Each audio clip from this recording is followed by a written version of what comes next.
नमस्कार दोस्तों, मैं हूं वंदना भारती और आप देख रहे हैं कमोडिटी इनसाइट्स। सबसे पहले आप लोगों को विजयदशमी की बड़ी शुभकामनाएं। थोड़ी लेट से है लेकिन आज दिन है 2 अक्टूबर और आज के दिन ये ध्यान में रखना होगा कि हमारी मार्केट तो क्लोज़ है लेकिन कल की जो ओपनिंग होगी वो कैसी हो सकती है, ये काफ़ी इंपॉर्टेंट है। लेट नाइट वीडियो है, मैं समझ सकती हूँ, लेकिन मुझे ज़रूरी ये लगा कि गोल्ड सिल्वर में बड़ी मूव देखने को आ रही है और गोल्ड जो कि 1979 के बाद सबसे बड़ा इसने मूव दिया, 48% का रिटर्न एक साल में, वहाँ पे हल्की गिरावट आज देखने को मिल रही है और सिल्वर में भी यहाँ पे प्रॉफिट बुकिंग है।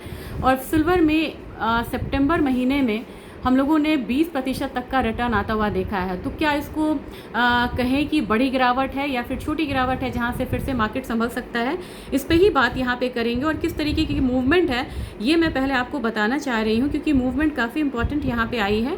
कल के दिन इसका इम्पैक्ट होगा।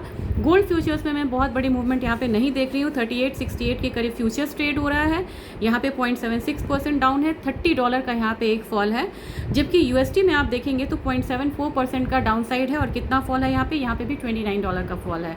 तो $29 का फॉल यहाँ पे आपको भी पता होगा कि पिछले एक साल में कोई बहुत बड़ी बात नहीं रही है। 2025 की बात कर लेते हैं, हमेशा रिकवरी यहाँ पे हो जाती है। हमारा गोल्ड यहाँ पे 1,17,600 के करीब की क्लोजिंग यहाँ पे दिखाया है। तो कल के दिन हो सकता है कि इसके हिसाब से थोड़ा सा हम दबाव आता हुआ देखिए सोने के प्राइसेस में और थोड़ा सा डाउन साइड रह सकता है। लेकिन कल मैं मॉर्निंग में अपडेट दूंगी जब इलेक्ट्रॉनिक ट्रेडिंग सेशन में कॉमेक्स ओपन होगा तब। अब यहाँ पे सिल्वर की बात बड़ी इंपॉर्टेंट है यहाँ पे, क्योंकि सिल्वर में यहाँ पे कितनी की गिरावट हुई है, 3% से ज़्यादा की गिरावट हुई है। 3% का गिरावट तो ये अभी दिखा रहा है। और यहाँ पे $1.4 की गिरावट हुई है और क्या ट्रेड हो रहा है, $46.24।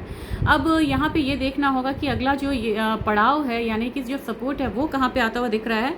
वो मुझे लग रहा है कि 45.4 से 45.6 है। नेक्स्ट क्लैरिटी मैं आपको कल ज़रूर दूंगी इसमें। इस हिसाब से यहाँ पे सिल्वर जिसकी क्लोजिंग यहाँ पे लगभग 1.8% ऊपर हुई थी, 1,44,720 तक था, एक न्यू हाई लगा था।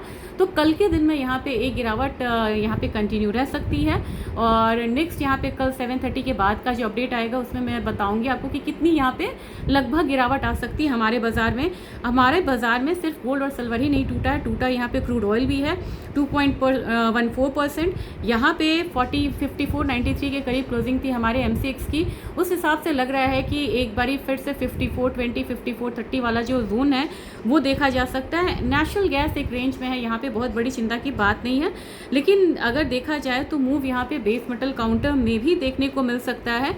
न्यूज़ यहाँ पे देखा जाए तो एक तो नर्वसनेस मार्केट में है, लोग थोड़ा सा यहाँ पे मतलब रेंज में रहना चाह रहे हैं। और दूसरी चीज़ है कि CME ग्रुप प्लान कर रहा है 24/7 क्रिप्टो करेंसीज के ट्रेड पे, इसका भी एक इम्पैक्ट है। और बिटकॉइन का भी जो इम्पैक्ट है, क्योंकि बिटकॉइन जो है वो यहाँ पे 7 वीक हायर्स पे यहाँ पे ट्रेड हो रहा है, 120 के यहाँ पे ट्रेड लेवल्स को ट्रेड कर रहा है। तो क्रिप्टो करेंसीज में 24/7 का भी एक आया है CME ग्रुप का प्लान। और प्लस बिटकॉइन का यहाँ से बहुत ज़्यादा उछाल आना, यहाँ पे बुलियन काउंटर में बहुत बड़ा रीज़न है फॉल का।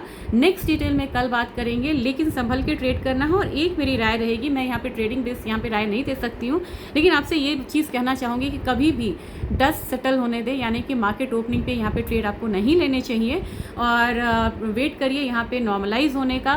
काफ़ी लोग अब यहाँ कहेंगे कि यहाँ तो आप $55 की बात कर रही थी, तो यहाँ पे क्या हो गया। ट्रेंड अभी चेंज नहीं हुआ है, ना तो गोल्ड का ना सिल्वर का, ये कन्फर्मेशन बिल्कुल नहीं है। यहाँ पे कन्फर्मेशन होगी तो ज़रूर शेयर किया जाएगा। और हो सकता है कि करेक्शन थोड़ा सा और डीप हो तो फिर से यहाँ पे हो सकता है कि फिजिकल में भी बाइंग अपॉर्चुनिटी निकले और बिटकॉइन ETF में भी यहाँ पे एक आपको खरीदारी का मौका मिले। तो ये आज का अपडेट था और बेस मेटल्स पे मैं आपको कल यहाँ पे अपडेट करती हूँ। और कृपया यहाँ पे बहुत ज़्यादा पोजीशंस ना लें और 10:30 के बाद जब मार्केट नॉर्मल होती है उस समय का आप ट्रेंड ज़रूर देख के ट्रेड करें। Thank you.